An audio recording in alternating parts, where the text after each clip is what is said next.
Hey guys, what it is your girl Cadillac. Yes, I'm Cadillac Dixon. I'm the Draw My Life prison wife. I'm the legally blind artist that is rapping and painting for justice, hoping, girl, to see justice before all fades to black. Yes, it's your girl Cadillac.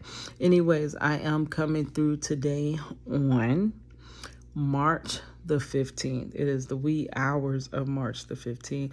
And I do gotta go to bed like real soon because I got work in the morning. It is spring break. Girl, y'all know I work in a little theme park. And they darn near put me to bed today. Like, for real. I was almost out of commission. Way. Woo. So I got off of work. Busy day. Me and Money met up. We went to watch Creed. Did not know they got the show for the low. Yes, show for the low on Tuesdays at Cinemark. It is only $5.50. Any movie, right? So I went to see Creed today with my granddaughter and my daughter. Like, girl, so got home after watching that movie, and then I basically been chilling, and it's almost time to go to sleep, but I can't go to sleep without bringing you a video. Y'all know the series that I'm working on now is learning the case. Oops, my neck's starting to hurt leaning like this. Learning the case of C. Murder, aka, wait, I said that backwards, of Corey Miller, aka C. Murder. Yeah, let me sit all the way up because my neck about going to bed. But basically, okay, so where I left off in the last part, I was talking about he got a appeal and he was out on house arrest, and then another judge came and ruled over the previous judge that granted him the new child, had basically ordered for him to come back to be back in custody in jail because they brought charges back up from a case that he had in 2001. So in 2009, they brought back a 8-year-old case, brought it back up. So that could be one of the issues that people are standing on as to why we were going to call him Corey Miller. Why Corey Miller is wrongfully convicted. Okay, so please check out my series if you want to, where you can find all the videos that are about the case. You can find that in my playlist. Go to Marchello Jackson wrongfully convicted Florida man. It says something like that. But basically, I am the OG prison wife. I have been a prison wife for the last 21 plus years. And not just a prison wife. I am a prison wife to a wrongfully convicted man. And I have been fighting for him from day one through art. I'm an artist of many different genres of art. And I've been using all my art forms to get through all my dark storms, girl. So I done made all types of musics and songs and poems and illustrated books, and I got a family magazine. I got so much concerning the issue of incarceration and parents and being the wife of an incarcerated man, wrongful convictions. So I've done a lot of work. All that work grouped together I call Project Reach the World. It is Project Reach the World so the world can see how they locked him up and threw away the key. Okay, so in this video, I'm going to hashtag free Corey Miller, hashtag Purple Union. Those are the hashtags that anybody that is supporting Corey Miller would use. And then I'm going to put my hashtag free Marchello. Okay, so where we left off, it was 2009, and he was ordered to go back to custody, right? So in 2009, a bouncer testified and expressed fear for testifying. So when he testified against Corey Miller, he basically let the authorities know that he feared for his life, that if he, testified against him. Okay, they ended up going to trial. This was the new trial. C had already basically went through trial, and I believe it was 2003. But that was overturned. And then back in 2009, that's when that second trial ended up. After that was that appeal trial. Okay. So at the end of that trial, the jury returned back deadlocked. It was 10-2. Okay.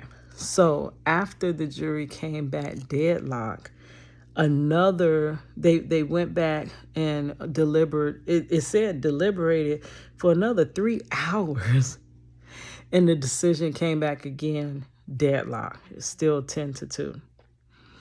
Okay, so after that, it was getting into the judge. When they first came back deadlock, the judge was like, I'm not having that.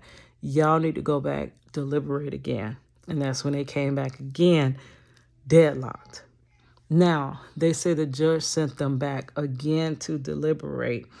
And this is when one of the jurors, it was a woman.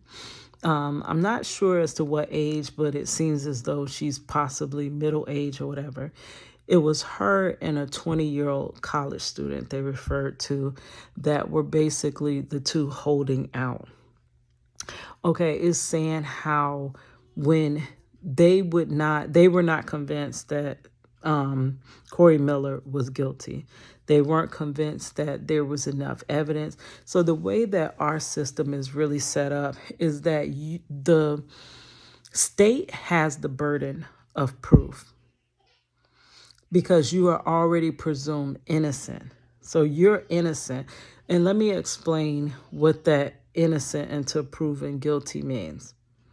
Innocent until proven guilty means, okay, you brought this one issue, but if that one issue does not solidify that there's no way beyond a shadow of a doubt that that person did it, you cannot convict in guilt. You bring another issue. If all the issues you bring up, if the whole case that you built, if everything that you built does not show beyond a reasonable doubt that you are the person that convicted that crime, you shall not be considered guilty. So you maintain your innocence until all checkpoints. It's almost like if you were bowling. If you don't knock all 12 pins down, you're not to be found guilty. If you only knock down 7, you're still not to be found guilty. It's not until you strike, until they strike and they knock all the pins down, all the issues line up, that's when you're supposed to be found guilty beyond a reasonable doubt. Other than that, you're supposed to be still considered innocent. So that's how it's supposed to work. But is that how it works? I don't think it really actually works that way. See, our law is written in the best manner. It actually would work if you follow the rules, but they do not follow. It's like this alternative rule. It's like this cover-up rules that we follow. And then there's the behind-the-scene rules that we actually do follow. Like, that's how it really works. But so they were deadlocked. They did not find him. They basically didn't feel like the state didn't prove to them that he was guilty. Okay, so the older lady went on to say how they were verbally, like at this point, they had been there for hours. They tired. They want to go home. And they had been there. And basically, they just wanted them to break and just say he's guilty so we can go home. Like, evidently, they not finna let us up out of here. The judge done sent us back from the first deliberation to the second deliberation. It was already 3 hours. The judge done sent us back, And we returned back again with that same deadlock verdict. And he sent us back again. Look, lady, I'm ready to go home. Like, what is this concerning you that we just keep going back and forth? Just find him guilty. Like everybody else feels like he's guilty. Why not just find him guilty? And those two, they basically did not feel that the burden of proof was actually fulfilled by the state, that the state didn't prove it. Okay, so the older lady was saying that they were verbally abusing the younger college student, and that to the point where she had to go to the restroom, and allegedly she was just like puking her guts out, like she couldn't, like she was breaking under pressure. And when they returned back again, deadlocked, the judge was like, whatever, at this point, I'm going to find him guilty. I'm going to convict him. And he was convicted of MURDER.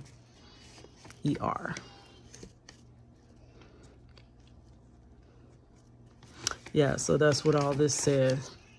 One of the jurors decided to switch under pressure and deliberate longer. When they returned with the same 10-2 verdict, CM was convicted of second-degree murder. The father of the young man that had passed away in this whole instance.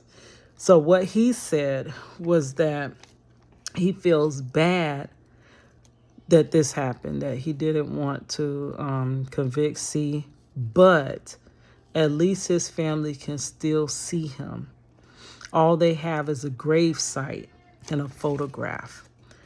And that's really sad. And that's really what this whole situation is about. I mean, the biggest part, I know people are trying to save Corey Miller's life. Like, that's the biggest part.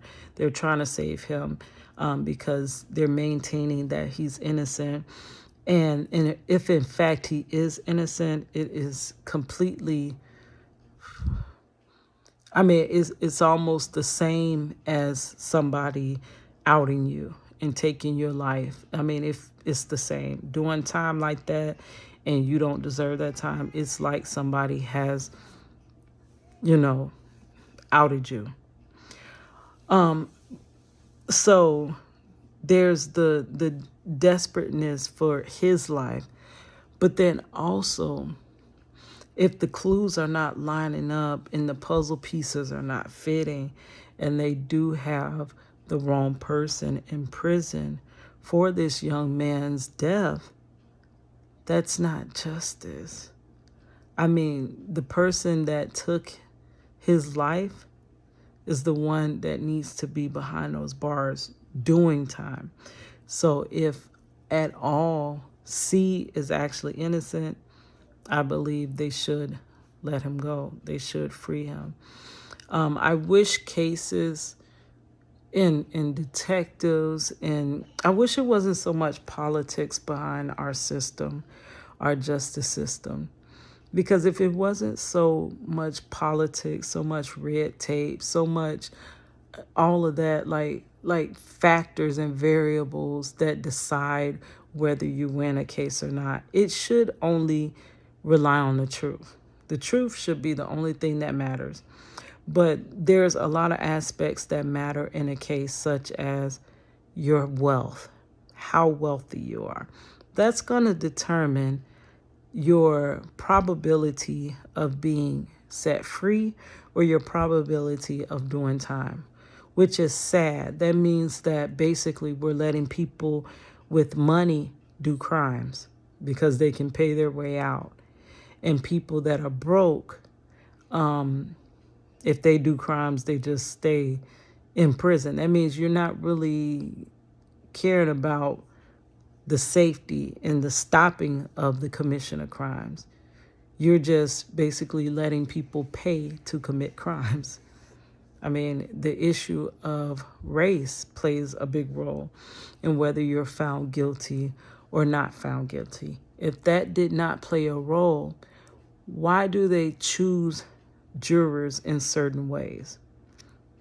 If it didn't make a difference, why not make a jury selection completely random, like a lottery, like it's supposed to be? Random people from around your community, so that it's not so much of the same persona. They'll basically pick the same persona for all 12 jury members and then tell you that that is a fair jury trial. We all come from different backgrounds, walks of life, and we take all of our experiences, and that's what we apply to these cases. So if you pick the same type, the same prototype for each juror, you can almost predict how they're going to rule. You're not making it that mixed, almost lottery type jury that you need. Because the thing is, you're basically trying to find if the person is guilty or innocent.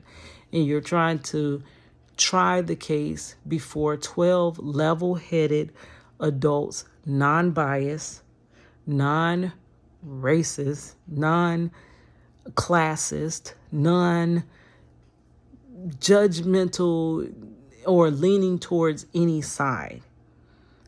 And the judges and the judge themselves are supposed to be that balance in between. They're not supposed to lean to any side as well, but they do. So when you do, how can you ensure that justice is coming at the end of that, that trial? So I look at the jury deliberation and what they were saying in C's case, where they were coming back, excuse me, they were coming back that they did not feel like he committed the crime, a couple of them. And it makes me wonder, I don't know Marchello's jury ratio. How many found him guilty? How many found him innocent? My husband, Marchello Jackson, who have done 21 years wrongfully in Florida DLC. He went to prison in 2002, in April 2002. It's when he lost trial, and he has been there ever since, and I've been fighting ever since. So I don't know the ratio in my husband's trial, which maybe I should. I'm still researching and finding out about his case, even after all these years later. But I remember by being in court that it was an all-white jury. There was one black man, and the alternative juror was also white. So if they were given a fair trial, I live in Orlando, Florida. Orlando, Florida is not made up of all white people. Orlando, Florida has a large Haitian population, has a large Caribbean population, has a large African American population, has a large Hispanic population. So I ask you, why would your jury pool end up 12 white jurors, one alternative white juror? One alternative white juror, which, so that meant that was 12 white jurors. I'm sorry, I messed up because there was one black man. So that was 10 white jurors. Girl, my math going to bed. That was 11 white jurors, but once you add the alternative, that was 12 white jurors and one black man. So even if the black man had have said something, and plus the black man was an older black man, so still not really Marchello's peers, because Marchello was only 20 years old when he was going through trial. So age range can also play differences in how a person looks at a certain person, because there are vendettas between the young and the old. So, I mean, it still was not a jury of Marchello's peers. And it is known that they say a lot of times that women jurors are harder on defendants than men jurors. So if we're being so fair, if out of a lottery of a whole mixed community, how did they end up with 12 white jurors and 1 black juror? If we're being so fair. Because they had to rig something up. Something was rigged up. Okay, so now ask the question, why would you want to have 12 white jurors on a case? I actually, what is so funny, I'm a prison wife.